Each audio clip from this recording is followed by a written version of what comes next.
이렇게 평일 시간에 영화도 봐주시고 관객과의대화도 함께 나눠주셔가지고 너무 감사드립니다. 제가 말씀드린 것처럼 몇 가지 질문을 던진 후에 관객분들 질문과 감상평으로 시간을 보내는 게 더 뿌듯하고 더 유익할 거라는 생각이 드니까 지금 오픈 채팅방에 많이 들어와 주셨는데요. 어떤 얘기든 좋고요. 혹시 그 현장에서 하시고 싶다 손 번쩍 들어주시면은 육성으로도 여기 들리는 공간이니까 그렇게 해서 좀 질문을 받도록 하겠습니다. 네, 질문이 시작되고 있군요. 아주 좋고요. 그러면 일단 그 오늘 와주신 양치기 팀의 어떤 인사로 오늘 행사 시작하면 좋을 것 같은데요. 송경원 감독님부터 관객분들에게 인사로 시작할 수 있으면 좋을 것 같습니다. 네, 안녕하세요. 영화 양치기를 연출한 손경원이고요. 평일 저녁 너무 귀중한 시간에 영화 봐주셔서 너무 감사합니다.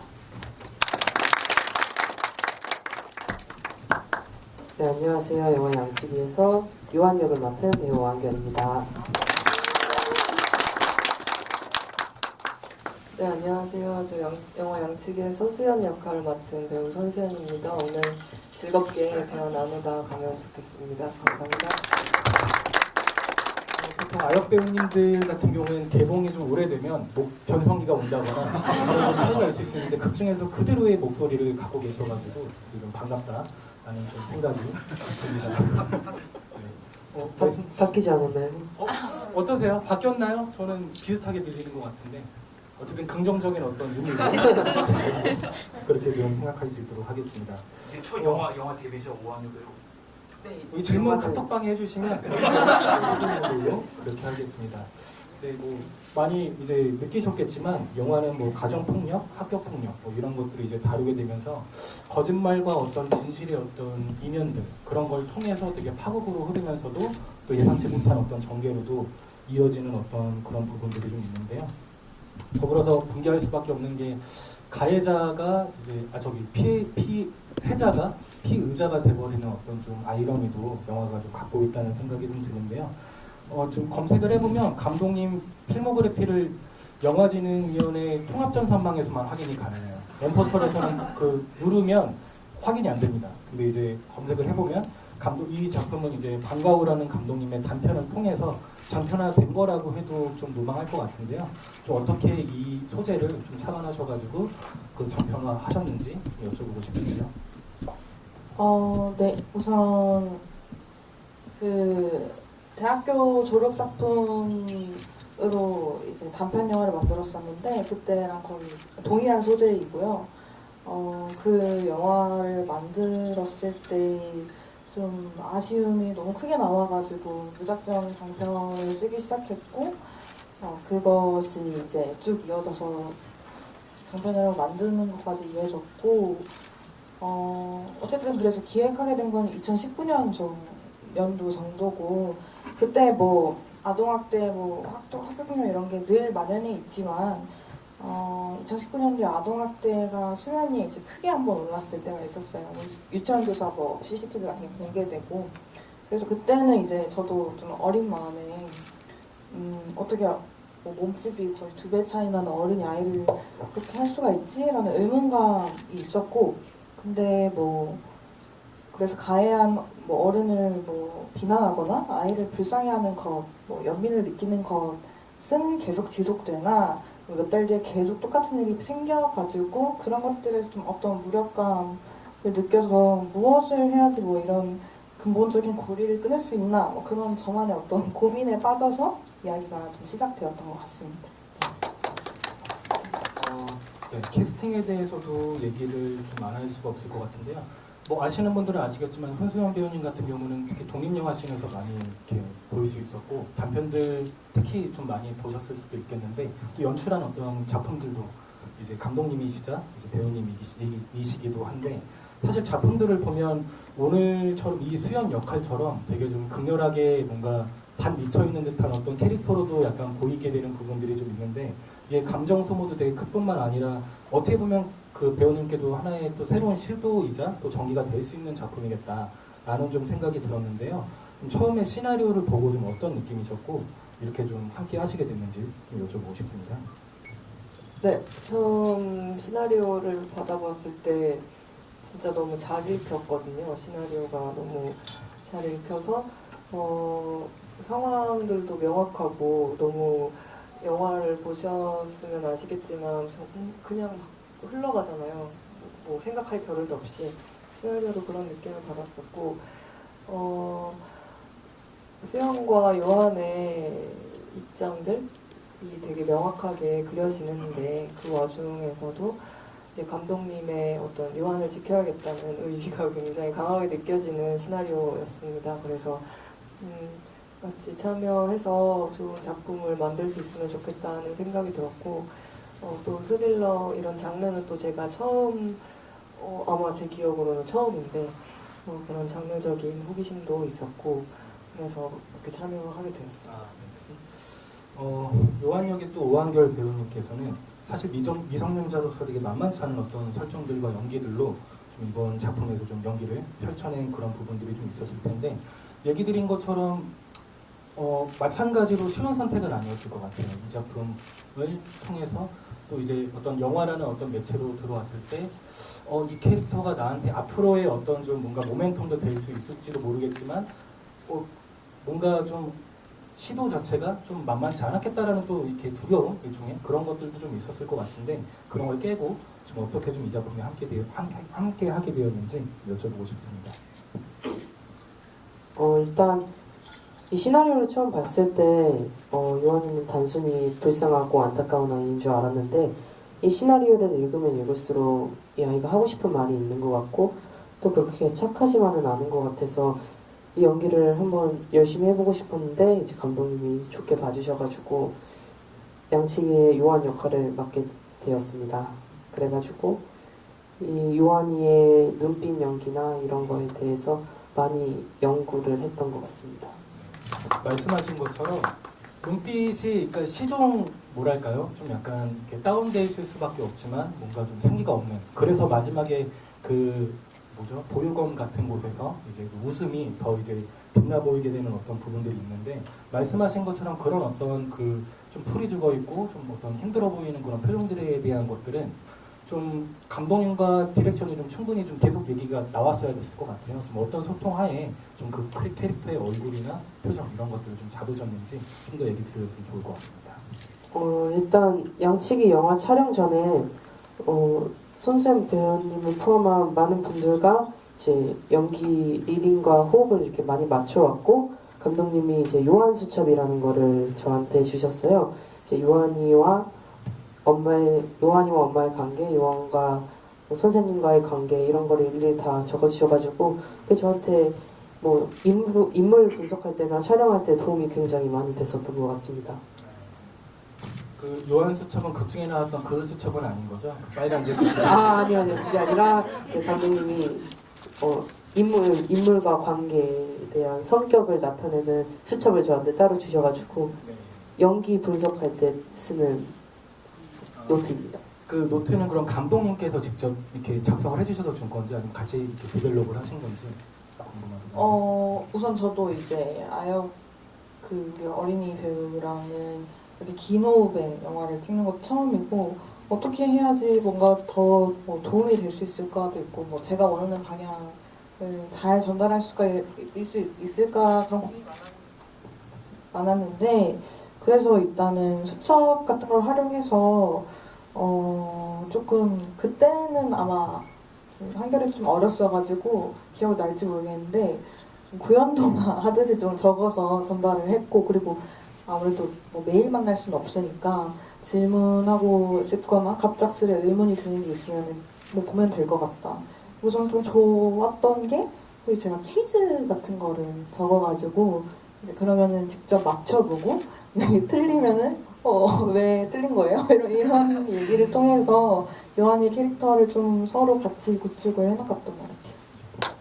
되게 섬세한 방식으로 이제 구축을 해나갔다는 어떤 얘기로 좀 들리게 되는데요. 사실 작품을 보고 나면 좀 그런 측면에서 뭐랄까 좀 아역들이 이거는 뭔가 좀 안전에 있어서 좀 장치가 좀 제대로 됐을까라고 생각이 되는 부분들도 분명 있었을 것 같아요. 이제 아역들이 이제 욕을 하게 되는 어떤 부분들이라거나 어떤 장면에 대한 연출들은 그런 오해를 불러일으킬 수 있는 어떤 부분들이 있다고 생각이 들거든요.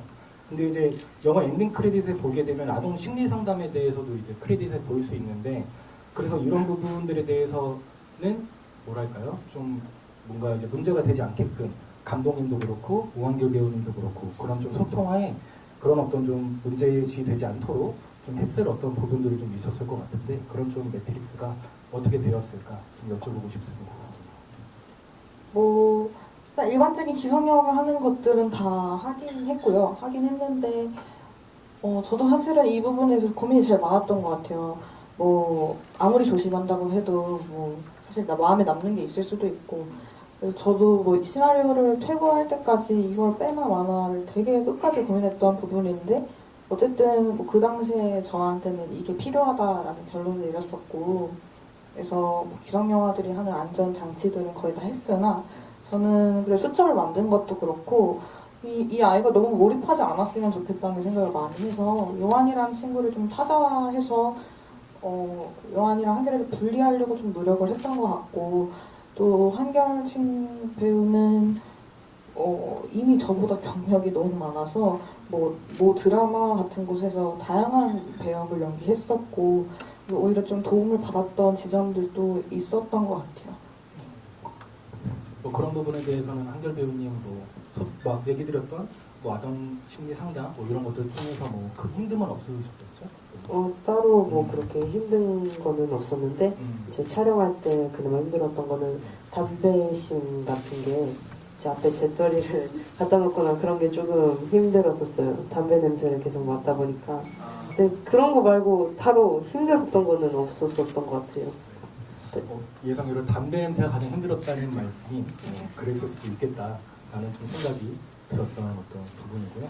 그 성수연 배우님께서 약간 장르에 대해서 얘기를 해주셨는데 이 영화는 어떤 사회고발적인 부분도 분명 포함하지만 호러와 스릴러 같은 부분들이 분명 있게 되는 것 같아요. 뭐 예컨대 저는 집 자체도 너무 무서웠던 것 같아요. 그 처음 입구에 입춘 뭐였죠? 그 한자로 되어 있는 뭐 그런 입춘대기 뭐 이런 것들이라거나 1, 2층으로 되어 있는 어떤 구조들이나 그리고 이제 중간에 그 요한이 이제 뭐랄까요? 파란 봉투를 뚫고 나오는 어떤 그런 어떤 장면들은 다분히 이제 어떤 호러의 어떤 측면들이 분명 있는 것 같아요.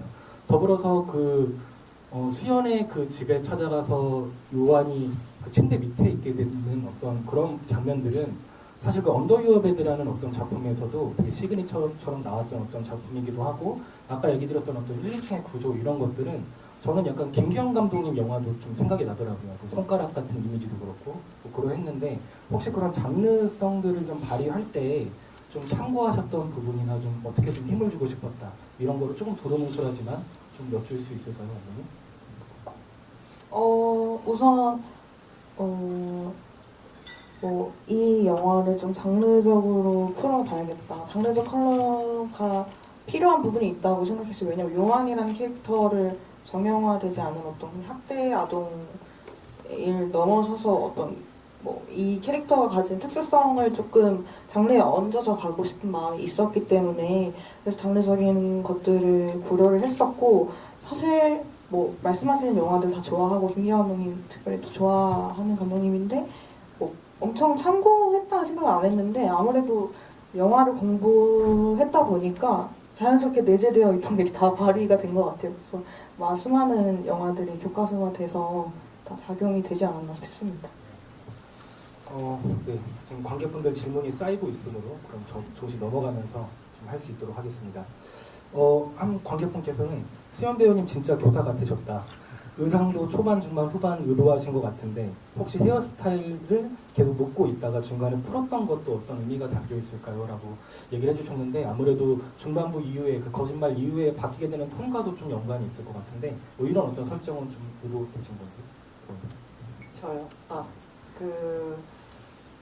일단 선생님이 이제 막 사건이 벌어지고 계속 어떤 자기 변명을 하는 상황에서 뭔가 대단히 뭐 나 자신을 치장하고 그럴 정신이 별로 없었을 것 같고 그런 어떤 상황에 고려해서 이제 의상 감독님과 감독님이 이제 잘 대화를 나눠서 저 입혀주시고 꾸며주셨던 것 같습니다. 하나 좀 다른 변화를 줬던 거는 눈썹 모양이었는데요. 제가 원래 일자 눈썹을 가지고 있는데 이제 아무래도 수연이라는 캐릭터가 좀 예민한 부분을 조금 더 살리기 위해서 표면적으로 감독님께서 한번 산이 있는 눈썹으로 한번 바꿔보면 어떻겠냐고 제안을 주셨는데 저 태어나서 처음 해보는 눈썹 모양이었는데 또 되게 눈썹 하나로 인상이 되게 많이 바뀔 수 있다는 생각을 좀 처음 했던 것 같고 그런 걸 보면서 정말 영화라는 거는 뭐 카메라, 의상, 미술, 뭐 막 분장 모든 것이 다 합쳐진 어떤 하나의 또 그런 예술이구나라는 생각을 또 새삼스럽게 하게 됐습니다. 예. 반면에 오한결 배우님은 약간 꾀지지한 어떤 차림일 수밖에 없어서 그런데요. 좀 얼굴에 어떤 터치라거나 이런 것들 뭐 화장으로 좀 더 이제 녹여낸 부분도 있겠지만 아까 얘기 드렸던 것처럼 어떤 표정들의 연기가 특히 좀 발군이었다고 생각이 드는데 좀 어떨까요? 뭐 그런 뭐 의상이라거나 좀 이렇게 화장이라거나 그런 걸 통해서 좀 이제 그 역할을 좀 더 보여주고 싶었던 어떤 부분도 좀 있었을 것 같은데 혹시 그런 부분에 대해서 좀 얘기를 할 수 있는 부분 있을까요? 일단은 요한이가 제가 양치기를 찍으면서 맨 마지막 씬을 맨 먼저 찍었어요. 그래서 그때는 되게 단정하게 입고 찍어가지고 뭐 따로 화장 같은 건 안 하는구나 했는데 저의 착각이었어요. 그래서 다음 촬영부터는 일단 헤어만 거의 한 30분 한 것 같아요. 그리고 화장 같은 것도 입술에 피 같은 거를 묻히고 그래서 실리콘 같은 거를 덧붙여서 피 나는 거라고 멍드는 것도 많이 화장을 해가지고 그런 부분에서는 화장을 꽤 많이 했었던 것 같아요. 이거는 뭐 감독님의 좀 마음을 안정시키기 위한 큰 그림이 아니었을까. 시장을 그렇게 하면서 이제 슬슬 이제 본색을 좀 드러냈던 어떤 부분인 것 같고요. 농담이지만.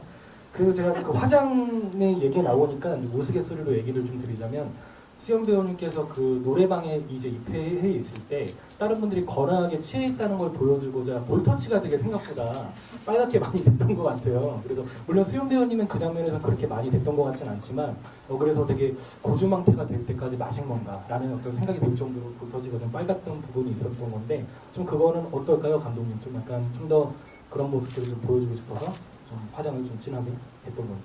네, 진하기도 했고 거기가 이제 노래방에 창이 일단 없다 보니까 덥고 사람이 많으니까 이제 좀 뜨거웠던 게 반영이 됐던 것 같아요.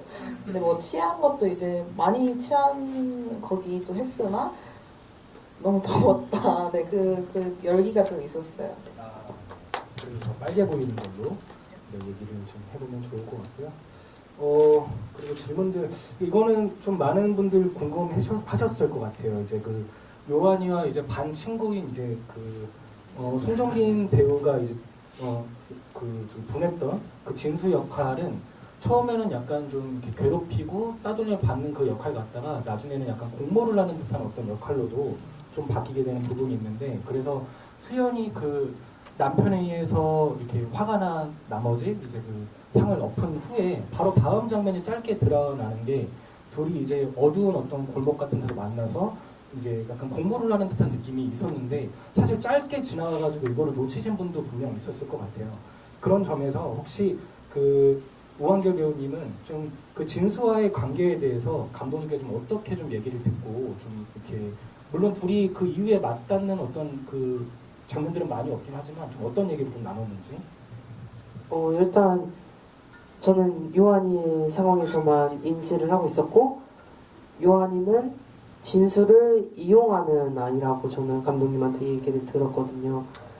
그래서 처음에는 진수가 이제 되게 나쁘게 행동을 하잖아요. 근데 이제 뒤로 가다 보니까 서로 점점 진수만 친해지다고 느끼고 있고 그 요한이는 막상 진수와 친해지는 게 아니라 진수를 이용하려고 하는 아이라고 저는 감독님한테 얘기를 들었습니다.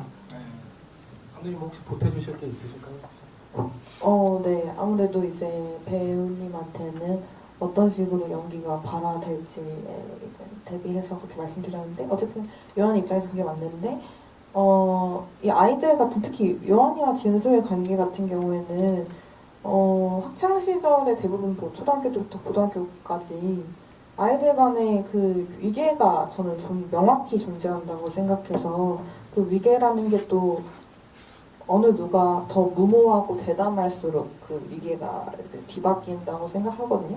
사실은 뭐 진수가 요한이를 괴롭히다가 그렇게 태도가 변화할 수 있는 것도 자기 생각에는 요한이가 되게 무모하고 대담한 일을 벌이는 것이 좀 멋지기도 하고 이제 우위에 선다고 생각을 했기 때문에 그렇게 행동했다고 설정했었습니다. 네. 좀 약간 납작하게 영화를 보게 할 수 있는 좀 질문이긴 한데 그래서 그 진수라는 캐릭터가 추후에 이제 그 수연에게 속마음을 털어놓으려고 하다가 이제 못하게 되는 뭐 사실은 하다가 이제 못하게 됐던 부분이 있는데 그 부분에 대해서는 감독님 좀 어떻게 저희가 그 어떤 사실에 대해서 좀 느껴볼 수 있을지 그런 부분에 대해서 좀 여쭤보고 싶네요. 네. 일단 그게 그때 사실은 하면서 얘기를 하려고 했던 거고요. 근데 사실은 그때 진수가 얘기를 해주면 좋았겠지만 뭐 타이밍적으로 교감 선생님이 등장한 것도 있지만 저는 뭐 어쨌든 뭐 무력이나 어떤 위협으로 인해서 얻어내는 거기 때문에 어떻게 보면 또 뭐 진수가 진실을 얘기하는 게 그렇게 좋은 방식은 아니었던 거죠. 수연이가 뭐 한 행위도. 네.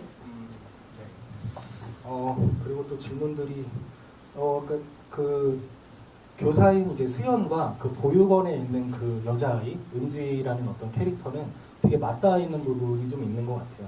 한 관객분께서는 그 관계가 되게 보기 좋았다고 얘기를 하시면서 의심받는 상황에서도 둘은 서로를 믿었을 것 같다라는 얘기를 이제 하셨어요. 말씀하신 것처럼 서로 둘은 의심받기도 하고 또 공교롭게도 수연과 그 요한도 이제 거짓말이라는 어떤 공통분모로 계속 묶이게 되는 부분들도 감독님이 되게 좀 절묘하게 좀 설정해 놓은 어떤 부분이라고 생각이 드는데 어쨌든 그 방금 말씀드린 것처럼 그 은지와 수연은 둘이 되게 의심받는 상황에서도 서로 좀 믿었을 것 같다라고 얘기를 하면서 또 이제 잠깐 극 중에 나왔던 수연이 이제 그 엄마가 이제 넌 화를 내니까 넌 옛날에 네 아빠를 보는 것 같다 이런 얘기를 하는 것들도 뭔가 은지의 어떤 것들과도 좀 이렇게 맥이 좀 맞아떨어지는 듯한 좀 느낌이 있는데 좀 은지와의 관계에 대해서 수영 배우님은 좀 뭐 물론 극중으로 충분히 느낄 수 있는 부분이 있지만 좀 더 혹시 말씀 주실 수 있는 부분이 있다면 부탁드리겠습니다.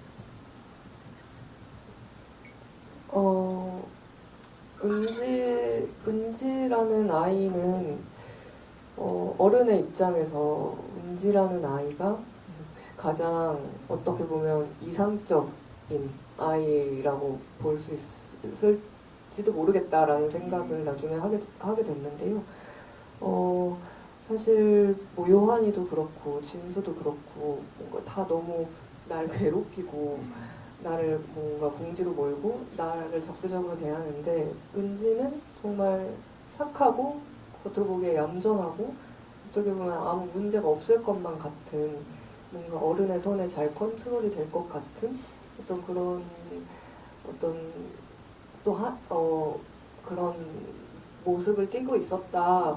근데 물론 은지도 마냥 그렇게 납작한 아이는 아닐 수도 있잖아요. 그냥 어른들이 보면 원하는 그런 모습 같다는 생각도 했고요. 그리고 실제로 아이들이 갖고 있는 모습도 있겠고요. 당연히 그렇게 착하고 순수하고 거짓말 그냥 그런 아이라고 저는 좀 생각을 했어요. 네. 그렇게 이제 수연을 따르고 이제 믿었던 어떤 그 인물이 그 마지막에 보육원에서 한번 사달이 나게 되잖아요. 그 장면들도 그 선생님들이 혐의가 있다 그래서 그렇게 몰아붙이는 게 너무 이렇게 마음을 힘들게 했던 어떤 부분인데 구석에 쭈그려가지고 이렇게 엉엉 우는 장면에서 많은 분들이 좀 마음이 좀 아프지 않으셨을까 하는 좀 생각이 드는데 이 어떤 씬에 관련해가지고 한 관객분께서는 아까 말씀드린 것처럼 엄마가 이제 수연에게 너 이러는 거 보면 아빠 같다라고 이제 김금순 배우가 그렇게 얘기를 하는 부분이 있는데 한 관객분께서는 이 장면 때문에 수연이 정말 이제 폭력을 쓴 건가 뭐 이런 어떤 반전이 생기는 어떤 부분인가 라는 어떤 느낌이 들었다고 해요. 저 역시도 여기서 아버지의 얘기까지 확장이 되는 건가라는 생각이 들었는데 뭐 그러진 않았지만 혹시 어떤 씬이 뭐 의도된 어떤 장치가 있느냐 어떤 관객분께서 그런 질문을 주셨는데 혹시 좀 보태주실 부분이 좀 있으실지요? 그러니까 그 보육원에서 은지가 울고 있는 그 장면 말씀하시는 거죠? 아 죄송합니다. 그 말씀드렸던 그 김건선 배우 네. 엄마가 이제 너 이러는 거 보면 아빠 같다라고 얘기했던 어떤 그 부분들이 이 관객분께서는 그 말하는 부분이 수연이 정말 때린 건가 아니면 뭐 반전이 있나 뭐 어떤 기재로서 장면이 아, 좀 네. 활용된다라고 느꼈다고 하시는 것 같아요. 네네네. 근데 뭐 실제로 이제 뭐 저희 영화의 이제 클라이맥스에서는 폭력을 행사하죠. 근데 그 전에는 이제 무력이나 폭력을 행사한 적은 없고 진짜 진실 명백한 누명이었고 그 누명이 자신의 손에 의해서 진실이 되는 순간에 어쨌든 주목을 해보는 거였고 엄마의 일화에서는 사람들이 얼마나 뭔가 과거의 어떤 실수 아니면 뭐 경험들에 의해서 누군가를 속단하고 재단하는 게 참 쉽다라는 것들을 좀 다 타인물들을 통해서 계속 보여주려고 했던 것 같아요. 그래서 엄마도 제 가까운 사람이지만 저 사실 저희 엄마한테 그런 말 좀 자주 듣거든요. 조금 좀 나쁜 점 같은 거 있을 때, 엄마는 아빠 닮았다, 아빠는 엄마 닮았다 이러는데, 근데 그게 어쨌든 그 당시에 수연에겐 정말 공격적인 말인 거죠. 네, 그런 의도로만 받아주시면 좋을 것 같아요.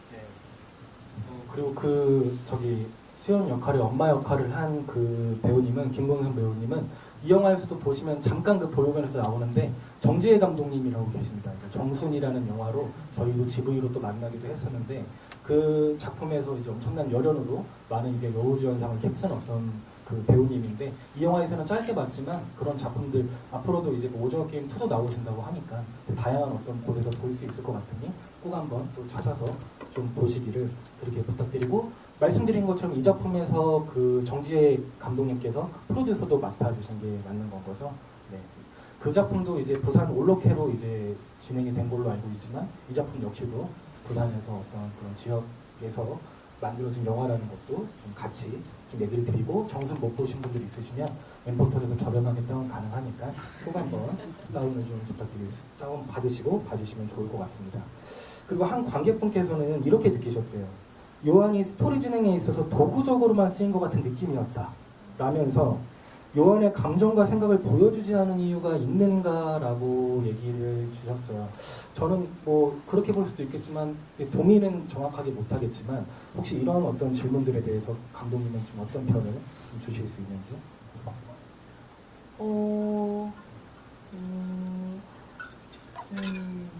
그렇게 보실 수 있겠는데요. 근데 잘 모르겠어요. 저는 요한이의 감정을 좀 너무 많이 담았나라는 생각을 좀 했었어요. 왜냐하면 어쨌든 요한이가 처한 상황을 많이 조명했다 보니까 오히려 그런 부분들에 대해서 저도 뭐 위험성을 많이 느꼈고 실제로도 피드백을 되게 많이 받았고 이렇게까지 할 필요 있었나. 네, 그래서 요한이의 감정에 조금 좀 집중을 시키고 싶어서 요한이가 처한 환경들이나 뭐 학대적 상황들을 많이 담으려고 노력을 했는데 근데 아마 이제 한결배우 요한이라는 캐릭터가 되게 좀 아이답지 않고 오묘한 지점들이 있고 그것들이 뭔가 명쾌하게 설명되지 않는 지점이 있다 보니까 그렇게 느끼실 수도 있을 것 같네요 보니까. 그래서 그런 부분들은 요한이가 연기를 너무 잘했다. 그래서 그렇게 보일 수도 있겠다라고 마무리하겠습니다. 배우님의 열연으로 그런 것들을 좀 이렇게 뭐랄까 그 내면을 좀 느끼게 하는 어떤 연기들로 펼쳐냈다라고 좀 바꿔서 얘기할 수 있을 것 같고요.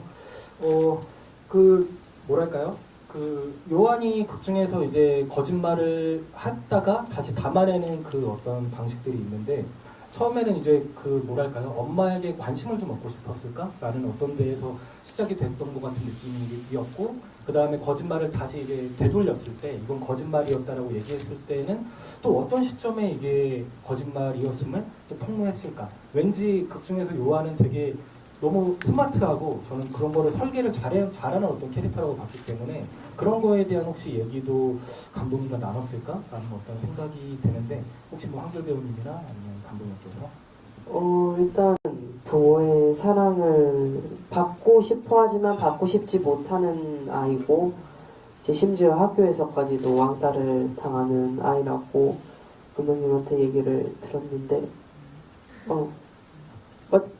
네. 네. 정답 없습니다. 네, 부모님께 사랑을 받지 못하고 그러는 아이라고 저는 감독님한테 얘기를 들었거든요. 질문이 뭐였죠? 그거와 이제 네. 거짓말을 이제 다시 회수했을 때 이제 그거 거짓말이야라고 네. 얘기했을 때 그거를 고백했을 때 어떤 타이밍이라고 해야 될까요? 그런 부분에 대해서도 지금 얘기가 내가 이제는 고백해야겠다 거짓말이라는 걸 네. 그때 약간 뭐 타이밍이라고 해야 될까? 이 시점에 이제 고백을 하는 것들에 대해서 혹시 그런 부분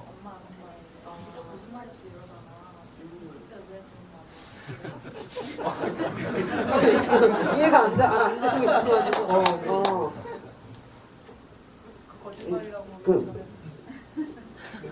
그거는 네.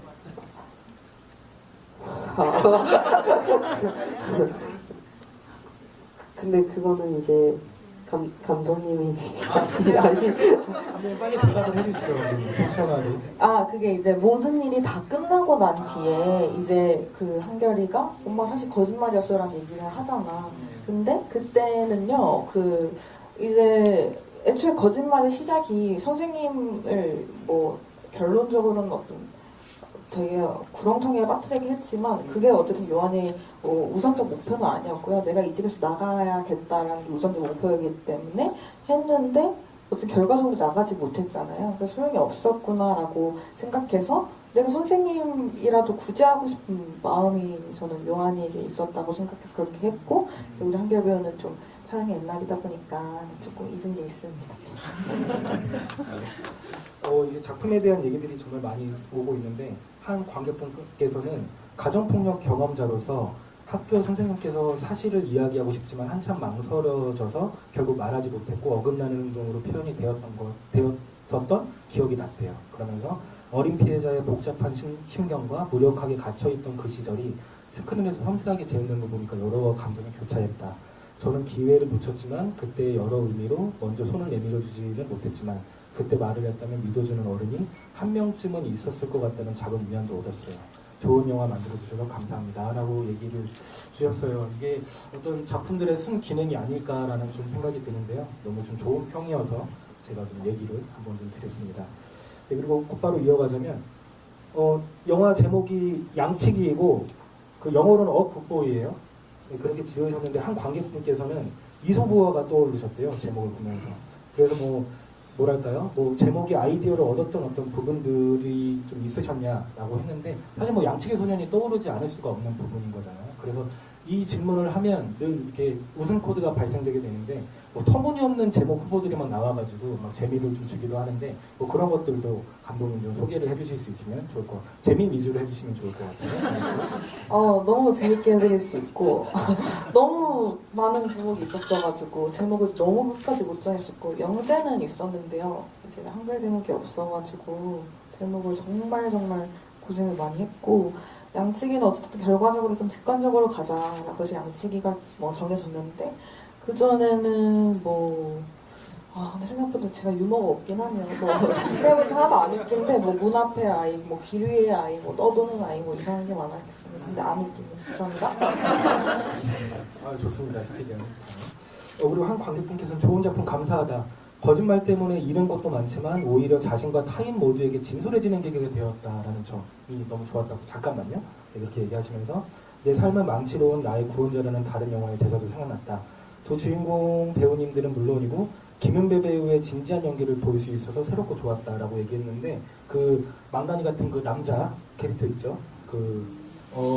정호 역할의 김윤배 배우님은 말씀 나와서 말이지만 저희 극장에서도 상영했던 이스트림 페스티벌이라는 작품에서 완전 다른 결의 코믹한 어떤 느낌들 볼 수 있는데 밑도 끝도 없는 개그를 하세요. 그래서 이 작품도 꼭 한번 보시기로 좀 부탁드리도록 하겠습니다. 관객분 혹시 육성으로 한번 질문 부탁드리겠습니다. 네. 조금만 크게 해주시면. 저는 보통 사회적인 관계에서 교사하고 학생 그리고 어른과 아이는 위계관계가 성립을 하는 거로 생각하는데 영화에서의 기본적인 설정은 아이의 모습과 어른의 모습이 구분이 안 되었거든요. 그러다 보니까는 아이가 약자라고 하는 생각이나 의식에 공감이 잘 안 됐어요.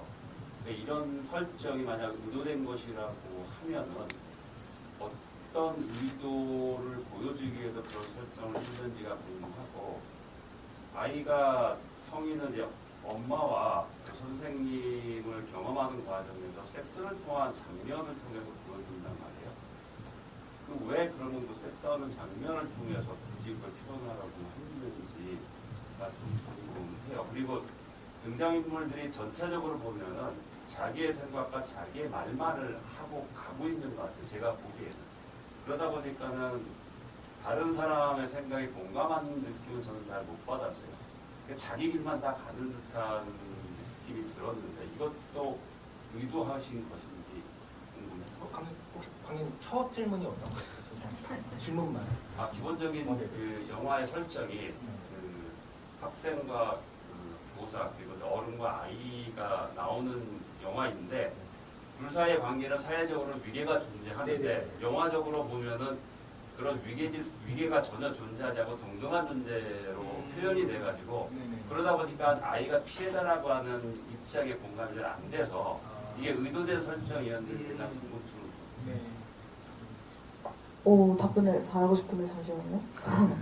우선 첫 번째는 사실은 저희가 뭐 작년부터 교권 문제가 확 올라왔잖아요. 사실 그 전에도 계속 있었을 것이라고 저는 생각하고 뭐 이슈가 되고 나서야 뭔가 좀 딱 알게 된 게 좀 안타깝기도 한데, 저는 어쨌든 이 영화를 기획할 때 아동학대 사건으로 이야기를 시작을 하긴 했지만 요한이라는 캐릭터가 만들어진 게 제 어머니의 지인분을 통해서였어요. 초등학교 교사하셨는데 정년퇴직이 얼마 남지 않으셨는데 관두신다고 하셔서 제가 너무 궁금해서 이유를 물어봤었는데 요즘 애들이 무섭다라는 워딩을 저한테 해주셨거든요. 그래서 어쨌든 요한의 캐릭터가 나왔는데, 저는 이 영화에서는 제가 주목한 지점이 상대적으로 약자인 아이가 위협의 대상이 된다는 지점에 주목을 했던 것 같아요. 그래서 관객님이 말씀하신 대로 제가 의도적으로 그 보편적으로 생각하는 위계관계를 전복시키려고 했던 것 같아요. 근데 그렇게 한 이유는 어쨌든 이곳에 이 안에서 어른과 아이 사이에 서로 주고받는 폭력이 존재하고 그게 계속 순환하거든요. 처음에는 그 요한이가 그 가정에서 어떤 피해자로 나오고, 그다음에는 이제 수연이가 요한에 의해 피해자가 되고, 또 다시 수연이 요한에게 무력을 행사하고, 이런 식으로 순환하는 것을 얘기했는데, 사실은 아이를 둘러싼 환경이 얼마나 중요한가라는 얘기를 하고 싶었던 것 같아요. 그래서 이 영화 속에서는 이 아이인 요한이가 어쩔 땐 피해자이고 어쩔 땐 가해자이고 그게 끊임없이 변화하는 게 근본적으로 어디에서 시작되는가를 얘기하고 싶었고, 그게 결과적으로 어른에게 어떻게 돌아오는가를 얘기하고 싶었기 때문에 인물관계가 이렇게 설명이 된 것 같고요. 답이 잘 됐는지 모르겠습니다. 두 번째는 뭐였죠? 조금만 더. 그러니까 장면에서 이제 흥결이가 그 엄마와 그 선생님을 하는 장면. 네네. 얘기하셨다고 했습니다. 네네네. 장면을 사용했는데. 네, 관계씬 말씀하시는 거죠. 사실은 좀 뒷관적인 장면이긴 한데요. 아이가 노출된 환경을 좀 적나라하게 보여주고 싶은 생각이 있었고, 또 동시에 그 원초적인, 인간이라면 가지고 있는 원초적인 행위가 어떻게 아이에게 입력되어 가는가를 좀 보여주고 싶었던 것 같아요. 그래서 물론 한결이는 요한이라는 친구에게 그 애정 행각이라는 행위가 어떤 식으로 정립되어 가고 있는가를 좀 설명하고 싶어서 그런 장면들을 이제 넣게 되었고요. 세 번째가 죄송합니다. 세 번째 이제 각 등장 인물들이 자기 일만 가는 감사합니다. 느낌이 들어서. 네네. 그거는 이제 저는 사실 이 영화를 만들 때만 해도 저는 이 인물들이 나름 조금 그렇게 비정하다고 생각을 안 했던 것 같아요. 그래서 되게 보편적인 인간들을 난 그렸다라고 생각했는데 영화를 이제 막 이제 계속 편집하고 개봉할 때쯤 되니까 이 사람들 왜 이렇게 무정하고 비정하지라는 생각을 하게 되더라고요. 그래서 지금 생각을 해보니까 그때 어쨌든 제가 느낀 사회가 좀 그랬던 것 같아요. 제가 느낀 그 보편적인 군상이 되게 무정하고 비정했고, 그리고 우리 사회가 지금 저는 개인적으로 뭐 속된 말로 나락이라는 키워드에 되게 집중하고 있다고 생각하거든요. 그래서 사실은 이런 인물들이 되게 자기의 이득에 의해서 남들을 이해하려는 일말의 의지가 없는 상황들이 많고, 제가 자연스럽게 이렇게 인물들을 배치한 이유가 제가 느껴왔던 게 그래서 그랬던 것 같다는 결론이 영화를 계속 보면서 느끼게 됐던 결론이었던 것 같아요. 뭐랄까요, 요한이 그 수연의 이제 가슴을 터치한 어떤 부분이나 그 앞에서 엄마와 같이 누워서 이렇게 만지는 어떤 장면들도 있는데, 그거는 뭐랄까요, 약간 좀 모성애에 대한 어떤 갈구나 뭐 이런 어떤 맥락으로 충분히 보일 수 있는 어떤 부분들이 있을 것 같고, 어쨌든 관객분의 어떤 그런 질문들이 잘 좀 되게 좋았던 어떤 질문들인 것 같아서 저도 좀 귀담아 듣고 있었던 어떤 것들이었던 것 같습니다. 또 더불어서 또 질문들, 아무래도 그 영화 이후에 그 양측으로 몰았던 인물들이 제대로 비춰지지 않은 것들에 대한 분노가 다 있으신 것 같아요. 그 남편 같은 캐릭터도 너무 얄미운 캐릭터인 것 같아요. 뭐 말로는 네가 걱정돼서라고 얘기하지만 자기 아니만을 생각한 인물이라고 생각이 들거든요. 더불어서 네가 좀 더 조심하지 그랬어라는 그 논리는 아까 얘기 드렸던 피해자를 피의자로 만들어버리는 그런 말도 안 되는 어떤 짓거리잖아요. 뭐 그런 것들과 그런 어떤 맥락들이 있을 텐데, 그 후에 어떤 얘기에 대해서 한 관객분은 수연이는 결국 복직이 됐나요? 라고 얘기했는데, 그렇게 다 때려 엎고 다 이렇게 버리고 갔지만 복직이 되었을까? 라는 어떤 얘기, 더불어서 수연이는 이후에 그 남편이 될 법한 영우를 용서했을까요? 라고 얘기를 좀 주셨는데요. 혹시 배우님은 그 이후에 어떤 것들에 대해서 좀 상상한 게 있으신지 여쭤보고 싶습니다. 일단 제일 정확하게 말씀드릴 수 있는 건 영우를 용서하지 못하지 않았을까라는 생각이 들고요. 복직은 제가 이 룰을 잘 몰라요. 그 복직의 룰을 잘 몰라서 그건 뭔가 더 정확한 고증이 필요한 대답이 될 것 같고, 그리고 아까 지금 이 대답을 하면은 약간 너무 과거에 얽매이는 사람같이 느껴질 수도 있을 것 같은데, 아까 그 은지와의 관계에 대한 질문에 못한 말이 있어서 마무리하지 못한 것 같아서, 그냥 은지의 어떤 그런 순하고 착한 모습들이 사실은 수연의 어떤 그런 기질과 가장 닮아서 동질감을 느끼는 것이 그런 동질감을 느끼지 않았을까라는 말을 마무리를 하고 싶었는데 못해가지고 뒤늦게 지금 허리됐습니다. 한 관객분께서는 수연에 대해 이렇게 얘기를 해주셨는데요. 수연이는 사건으로 인해 자신을 믿어주는 사람이 없다는 것을 처음으로 깨달았고 인간관계를 다시 생각해보는 계기가 됐을 것 같다. 특히 남자친구 같은 경우에는 본인이 신뢰에 대해서 강조하지만 제일 수연에게 신뢰가 없는 사람같이 느껴졌다. 결혼이 깨지게 되어서 다행이라고 생각했다. 네, 모두가 다 공감하는 어떤 좀 부분이 아닐까 하는 좀 얘기가 있고, 더불어서 한 관객분은 진실을 말하면 들어주지 않고 거짓말을 해야만 귀를 기울인다는 점이 현실적으로 느껴져서 되게 슬펐다라는 또 얘기를 좀 주시기도 했어요. 그리고 한 관객분께서는 아무래도 아까 얘기하신 것처럼 오한결 배우님께서는 이 작품을 통해서 영화로 어떤 데뷔하신 셈이신데, 혹시 드라마와 영화 중 어떤 현장이 더 본인에게 맞는 것 같나? 이거는 뭐 영화와 드라마의 어떤 특성도 관계가 있을 텐데 좀 어떠셨을까요? 일단은 드라마 현장보다 영화 현장이 좀 더 편하고 쉽다고 얘기를 들었거든요. 근데 막상 촬영해보고 나니까 쉽지가 않더라고요. 그래서 근데 이제 스태프분들도 잘 해주시고 촬영도 무사히 잘 끝났으니까 좋게 생각하는데, 영화나 드라마나 별 차이는 없는 것 같아요, 현장이. 네, 그렇게 말씀드릴 수 있을 것 같습니다. 머뭇했던 아까 극 중에서 이제 진수의 사실은 이제 떠올리게 하는 어떤 그 뒷말을 좀 기다리고 있었는데 뭐 다른 말은 이제 뭐 나중에 또 이제 더 해주실 수 있으면 좋지 않을까 하는 또 생각이 들고요. 지금 질문들이 또 많이 쌓이고 있는데 그 극 중에서 저는 좀 놓쳤던 부분인데 책들이 종종 이제 인서트로 잡혔던 부분이 있었던 것 같은데 한 관객분께서는 제와벌을 많이 보셨대요. 혹시 뭐 그런 어떤 오브제들에 대해서도 감독님 좀 얘기를 해주실 수 있는 부분이 있을지? 우선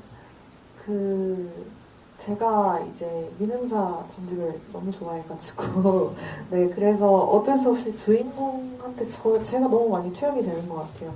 주인공 어쨌든 수연이 또 독서를 되게 좋아할 것이라고 상상하고 썼고 이제 과연 이제 어쨌든 이 미장센적으로 보이는 책을 무엇으로 할 것이냐라고 생각을 했을 때 솔직히 뭔가 뭐 책의 내용까지 생각할 정도로 제가 상세하진 못했고요.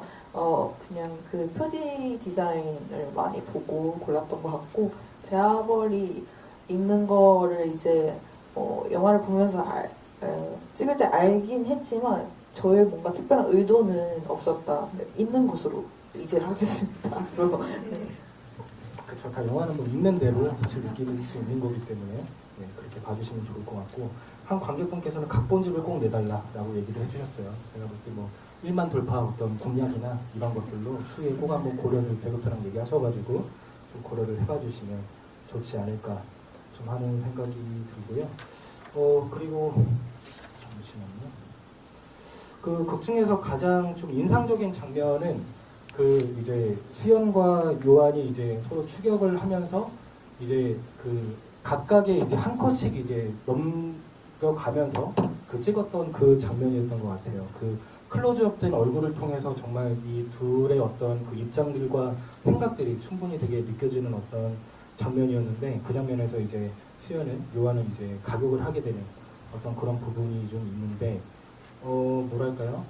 그게 그 요한이 약간 저는 선생님을 믿었다라고 얘기했던 어떤 부분들도 계속 이제 떠오르면서 되게 좀 뭔가 이렇게 계속 뭐랄까 좀 더 깊이 있게 좀 들어가는 어떤 부분들이 좀 있을 텐데 그 장면은 좀 어떠셨어요? 저 말씀드렸던 것처럼 이 영화의 좀 가장 하이라이트 같은 저는 장면이었던 것 같은데 좀 이 장면을 찍었을 때 뭐 에피소드라고 하면 좀 뭐하지만 가장 좀 감정이 폭발했던 어떤 두 배우의 좀 어떤 연기의 합도 되게 좀 많이 좋았던 어떤 장면인데 이 장면에 대해서는 혹시 수연 배우님께서는 좀 어떤 느낌으로 촬영하셨는지 좀 여쭤보고 싶네요.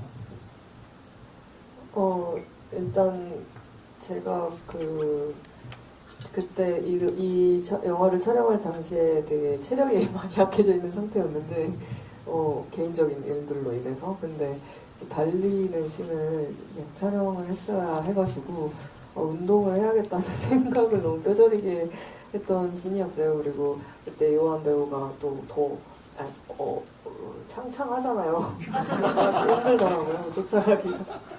네, 그랬기도 했고 어쨌든 도망가는 요한을 돌려 세워서 이제 뺨을 때려야 하는 순간까지 오는데 어쨌든 정말 조심히 촬영해야 되는 씬이니까 그런 부분들을 가장 신경 썼고 그걸 신경 쓰면서도 어쨌든 감정을 잘 전달해야 하다 보니까 좀 많이 부담스러워서 잠이 안 왔습니다. 그 전날에. 네. 네. 뭐 혹시 소개자님도 저도 이 씬을 찍으면서 영화 양측을 찍으면서 솔직히 좀 제가 생각했을 때 좀 아쉬웠던 부분 중에 하나였었어요. 왜냐면은 그 요한이가 거기서 나오는 이제 분노를 좀 더 표현할 수 있었었는데 그 분노에서 많이 못 보여준 것 같아서 살짝 아쉬움이 있었거든요. 그래서 이게 촬영을 2번 했었거든요. 이것도 이제 비하인드가 있는데 촬영을 이제 2번 했었었는데 첫 번째 촬영하고 두 번째 촬영을 했었었는데 이제 감독님이 첫 번째가 더 괜찮다고 해서 첫 번째로 갔거든요. 그래서 저한테는 살짝 아쉬움이 좀 남는 장면이었었어요. 분노를 좀 더 표현할 수 있었었는데 만약 다시 촬영한다면은 그 부분을 제일 먼저 촬영하고 싶습니다. 박수 한번 쳐주시면 네, 보여드리겠습니다. 좋습니다. 또 한 관객분은 요한의 그림이 섬뜩하기도 했지만 소질이 엿보였다. 수연의 집 거실에 걸린 그림도 유심히 바라보았는데요. 그쵸? 좀 계속 보게 되는 어떤 부분도 있죠. 그러면서 요한은 미술계로, 수연은 사교육계로 나아가서 부귀영화를 누리면 좋겠다. 이런 해피엔딩을 바라는 분들이 있어가지고 꼭 그렇게 됐으면 좋겠다라는 좀 생각이 들고요. 저는 감독님께 하나 좀 여쭤보고 싶은 게 있는데 그 수연이 되게 계속 아쿠아일로로 걷게 되는 어떤 그 구조 속에서 약간 경찰들도 전혀 믿지를 않고 뭐 보육원 선생뿐만 아니라 학교 선생들도 되게 약간 뭐랄까 아무것도 나온 게 없지만 약간 이 글을 이렇게 범죄자로 몰아가는 듯한 어떤 그런 부분들이 좀 있잖아요. 뭐 그러면서 이제 심지어 막 소문까지도 이상하게 내가지고 울고불고 하지도 않았는데 막 울고불고 있어가지고 내가 막 제지했다라고 하게 되는 어떤 그런 부분들이 있는데 근데 그런 것들에 대한 약간 좀 쌓아가는 어떤 설상가상들의 상황들이 어떻게 보면 분명 현실에 발을 닫고 있는 부분도 있지만 약간 과장됐다라고 보는 분들도 분명 있을 것 같아요. 그래서 그거 어떤 좀 뭐랄까 좀 경계를 감독님께서 잘 구현하는 것도 이 영화가 더 현실적으로 보일 수 있는 어떤 방법이었을 텐데 그런 부분에 대한 고민이나 좀 그런 뭐 의혹을 좀 제기하는 어떤 분들한테는 좀 어떤 얘기를 하고 싶으실지 좀 여쭤보고 싶습니다. 근데 뭐 영화가 개봉하고 아무래도 그 전에 영화제보다 이제 많은 비교적 많은 분들이 보고 그런 의견들을 이제 듣게 됐을 때 아무래도 이제 제가 살아온 경험이 짧고 그 제가 경험한 것들 위주를 기반으로 그 영화를 만들었다 보니까 그랬던 것 같아요. 저는 사실은 또 좀 충격적이지만 되게 과장을 안 했다고 생각했는데 네 근데 제가 조금 뭐 인생을 좀 너무 비정하게 비정한 사회를 이렇게 겪었나 봐요. 근데 아무래도 이제 저도 시간이 흐르면서 조금 더 나이를 먹고 뭔가 그렇지 않은 것도 있다라는 걸 알지만 뭐 그런 것들이 반영됐던 것 같고 아마 그 다음 앞으로 만들 영화에는 좀 더 다양한 시각들이 반영되지 않을까 싶습니다. 그리고 엔딩에 대해서도 질문이 많이 올라오고 있는 것 같아요. 그래서 이제 뭐랄까요? 그 엔딩의 그 수연의 표정과 또 해맑게 웃고 있지만 그 해맑음을 그대로 받아들이기 힘든 어떤 그 요한의 그 모습들은 아마 관객분들이 다 그렇게 좀 양면의 어떤 것들을 좀 느꼈을 것 같은데요. 그리고 저는 수연이 그렇게 딱 카메라를 쳐다보고 그렇게 있는 어떤 모습은 살인의 추억의 그 엔딩도 좀 떠올랐던 것 같아요. 그런 좀 의혹도 좀 이렇게 좀 뭐 제기하는 듯한 어떤 느낌이 좀 있었는데 그래서 저는 요한은 과연 이 곳에서 이렇게 해맑게 웃는 게 정말 본심일지 아니면 혹은 좀 더 어긋나게 돼서 뭔가 아니면 혹은 어떤 거를 숨기고 있을지 막 이런 것들을 되게 좀 다양하게 생각하게 되는 어떤 부분인 것 같아요. 말하자면 괴물이 될지 또 교화가 이제 될지 뭐 그런 것들에 대한 것과 그 모습을 또 바라보는 수연의 표정도 어떻게 또 하나로 딱 설명하기 힘든 어떤 부분들이 좀 있었던 것 같은데요.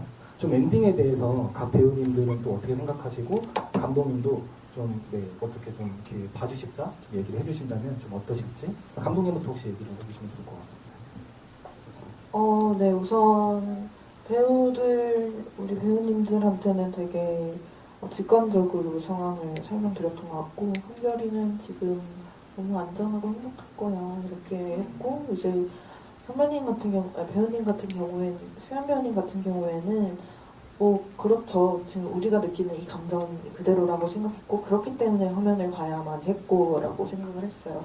과연 이 아이의 어떤 내가 느끼는 악의성에 대해서 내가 뭐 이 아이를 어떻게 바라봐야 하나. 근데 이렇게 웃고 있는 아이에게 또 내가 무엇을 할 수 있나 이런 복잡한 감정들이 있는데 저는 엔딩을 얘기할 때면 늘 조금 이 영화가 되게 사실은 좀 무책임할 수도 있지만 명쾌하지 않은 영화잖아요. 그래서 되게 많은 부분들을 어쩌면 관객들한테 의지를 하고 있는 영화이고 각자만의 답을 찾아가는 게 근데 또 어쩌면 제가 원하는 좀 답을 은근히 이렇게 내밀고 있다고 생각해요. 한결이가 이렇게 웃고 있잖아요. 이런 말을 좀 전하고 싶기도 했고 그래서 근데 어쨌든 저도 수연 배우가 맡은 수연 역과 같은 표정으로 그를 바라봤을 것이고 이 아이의 어떤 악의성 아니면 좀 나를 나락으로 보냈던 그런 것들을 알매도 주저하고 다른 선택을 할 수 있는 어른이 되는 방법이 뭐가 있을까 이런 고민들을 담았던 것 같습니다. 문결 배우님 혹시 공동에 대해서 제가 생각해도 마지막에 요한이는 선생님한테 정말 미안했다고 생각을 하고 왜냐면 그 집을 탈출을 했기 때문에 가정폭력을 당하는 그 집에서 탈출했기 때문에 선생님을 이용해서 마지막은 정말 진심이었다고 저는 생각을 하거든요. 네.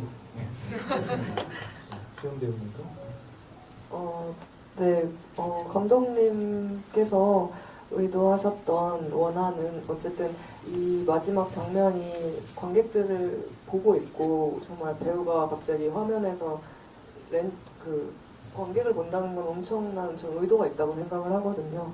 그 의도를 그냥 감독님의 의도를 그것을 관객분들한테 주고 싶지만 어쨌든 감독님이 원하는 것이 아예 없을 수는 없는 거니까 당연히 그런 부분을 감독님과 대화를 나누면서 최대한 잘 표현하고 싶었고 감독님 말씀하신 것처럼 저렇게 해맑게 웃고 있는 아이가 정말 피의자일 수도 있다면 진짜 어떻게 저걸 봐야 할까부터 시작해서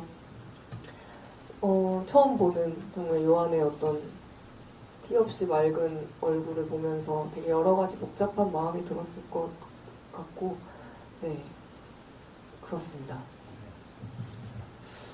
진짜 요한에게 거짓말은 그 어떤 최악의 어떤 지옥 같은 상황에서 벗어날 수 있는 어떤 하나의 어떤 구원이었을 거라고는 어떤 생각이 들고 그런 점에서 엔딩으로 그렇게 가닿게 되는 것들이 나쁜 일이지만 어쨌든 그게 또 본인을 구할 수 있는 일이었다면 그것도 또 의미가 있는 일이 아니었을까 하는 또 생각도 들고 수영 같은 경우도 진짜 인간이자 또 선생으로서의 약간 딜레마를 가지면서 처음에 딱 이제 학교 폭력이 밖에서 발생됐을 때 남편과 이제 무시하게 되지만 그 일을 겪고 나서는 두 번째에서는 그거를 직시하고 다른 어떤 모습들은 다 날려버린 채 이제 수연의 뒷모습만 딱 보여지는 어떤 그런 부분들이 있는데 분명 일종의 의식화이자 좀 더 앞으로 또 다른 어떤 그 경험을 통해 살아갈 수 있는 어떤 가능성도 좀 갖게 되는 부분이 아닐까 하는 좀 생각이 들었습니다.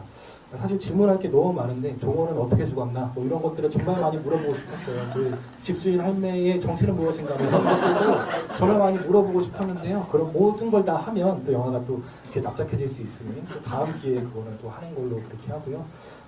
그러면 이제 마지막으로 이제 오늘 찾아주신 관객분들에게 인사의 말씀으로 이제 그 마무리를 할까 하는데 제가 최근에 느꼈던 어떤 그 스톡 행사 중에 가장 진심을 많이 녹여내 주시고 공감했다라는 어떤 반응들이 이 영화의 힘이 정말 좀 막강할 수 있겠구나라는 거를 정말 많이 느끼게 되고 또 많은 분들이 그렇게 좀 더 입소문으로 찾아주시면 좋겠다 싶으면서 마지막으로 한 현직 교사라는 분이 또 올려주셨어요. 이걸 또 소개를 해드릴게요. 요한이 수연 선생님 모두 다 피해자라고 생각한다. 제가 보기엔 교감 선생님이 제일 나쁘다. 저도 진짜 너무 열받는 캐릭터였어요. 김학선 배우님 연기 너무 잘하셨는데 좀 나와서 한번 혼쭐을 냈으면 좋겠다라는 어떤 생각이 좀 들었는데 그러면서 그리고 영화 통해서 깨달음을 많이 얻고 갔다. 집도어락은 꼭 주변에 사람이 있는지 확인하고 들으자. 평소에 달리기 연습을 많이 하자. 녹음을 하자 등등. 학교 공부할 때 꼭 필요한 교사의 꿀팁 감사합니다라고 얘기하셨어요. 이것까지는 감독님이 생각 못하셨을 것 같은데 이런 꿀팁까지 좀 많이 얻었다라는 어떤 얘기를 드리면서 어쨌든 감독님부터 좀 이 작품을 좀 어떻게 좀 봐주셨으면 좋겠다고 이미 많은 말씀 해주셨지만 또 더 풀어서 그 말씀과 앞으로의 이제 계획 같은 것들도 같이 좀 배우님과 함께 녹여서 좀 마무리 이벤트 해주셨으면 좋겠습니다.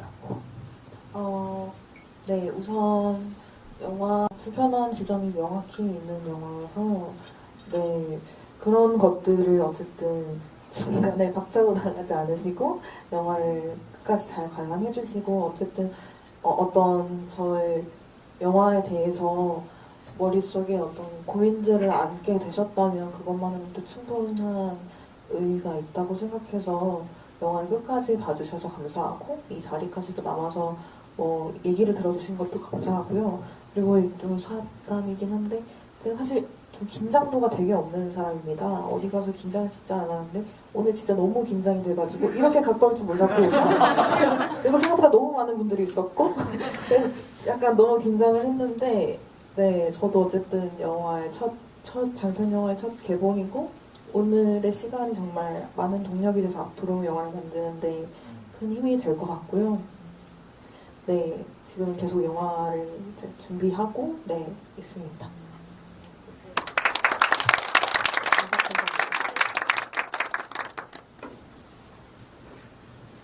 네, 일단 이렇게 평일 저녁에 시간 내서 영화 보러 와주셔서 너무 감사하고, 지금도 이 어두운 어딘가에 요한이 같은 아이들이 저는 있을 거라고 생각이 들거든요.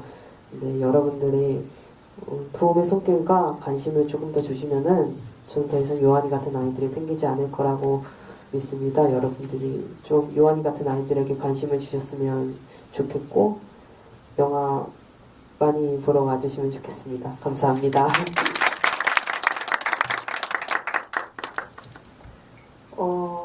저는 이 영화가 많은 오해를 받을 수도 있는 영화라고 생각을 합니다.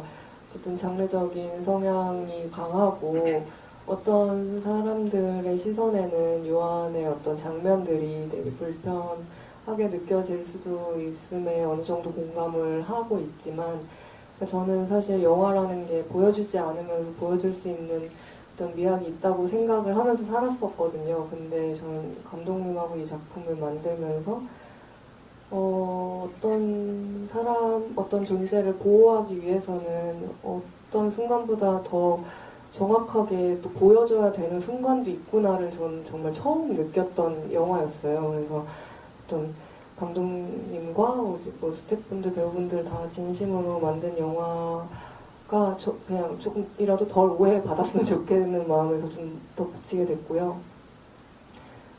그렇게 어떤 식으로 이 영화를 보고 그냥 뭐 똥 밟으니 그냥 지나가자 막 이런 것이 아니라 정말 도움이 필요한 어떤 사람 존재들이 있다면 어떤 식으로 개입을 해서 도움을 줄 수 있는지에 대해서 잘 개입할 수 있는 어떤 고민의 시간이 되었으면 좋겠다는 생각이 들고 영화를 보는 동안 이렇게 평일에 늦은 시간까지 내일 뭐 다들 일정이 있으실 텐데 같이 자리해 주셔서 정말 감사드리고요.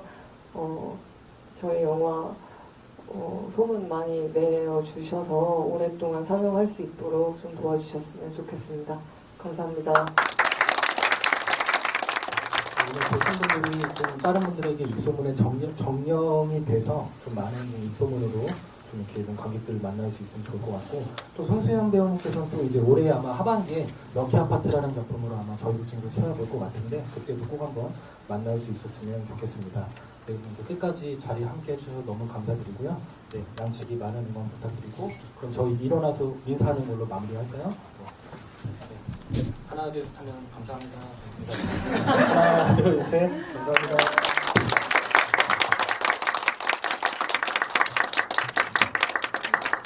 혹시 포토타임이 필요하실까요? 뭐 자유로